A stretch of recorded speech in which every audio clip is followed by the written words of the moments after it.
जी दोस्तों, मैं हूं अब्दुल बासित और आप देख रहे हैं कलाइडोस्कोप। हमारे वज़रा और काबीना जो है और हमारी फ़ौज वो तो यकीनन एक पेज पे हैं, लेकिन काबीना के वज़रा जो हैं वो लगता है कि एक पेज पे नहीं हैं।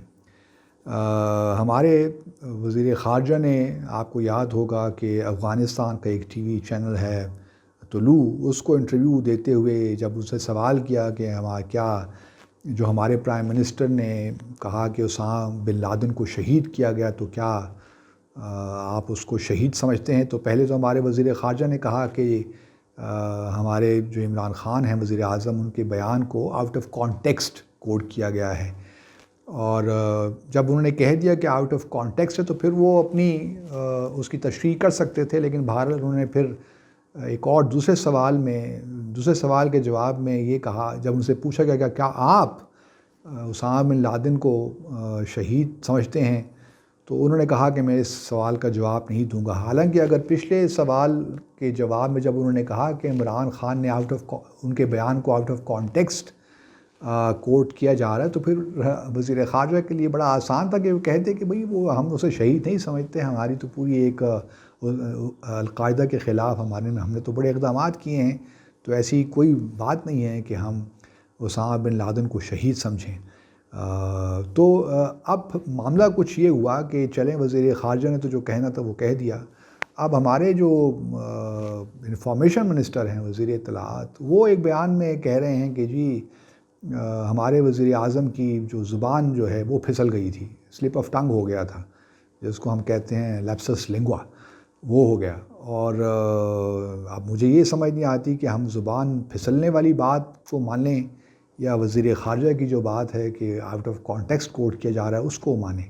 मेरे ख़्याल में वज़ीर ख़ारजा ने जो बात की वो रिलेटिवली फिर ठीक थी कि उनको आउट ऑफ कॉन्टेक्स्ट किया जा रहा है, हालांकि ऐसी कोई बात नहीं। आप स्लिप ऑफ टंग जो है ये काफ़ी सीरियस बात है कि वज़ीर आज़म से हम तवक्को ये नहीं रखते कि इतने सीरियस मामलात में उनकी जो ज़ुबान है वो फिसल जाए। अब फवाद चौधरी साहब को यही चाहिए था कि जो बात हमारे वज़ीर ख़ारजा ने ही कही उसी को पकड़ते, उसी पे ही बिल्ड करते, लेकिन उन्होंने एक नई कहानी डाल दी। यही वजह है कि जो हमारे नैरेटिव्स हैं वो ट्रैक्शन गेन नहीं करते, क्योंकि हम लोग इनकंसिस्टेंट हैं। हमारे वज़रा भी जो हैं हर कोई अपना अपना राग अलाप रहा है, अपनी अपनी बोली बोल रहा है।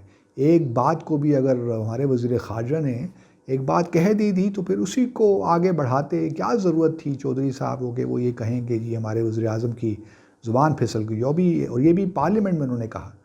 तो इसलिए जो हमारे नैरेटिव्स हैं दुनिया भर में वो उनको क्रेडिबिलिटी नहीं मिल पा रही, क्योंकि हम कंसिस्टेंट भी नहीं हैं और फिर एक बात को आगे लेकर जाने का शायद हमें कैपेसिटी नहीं है।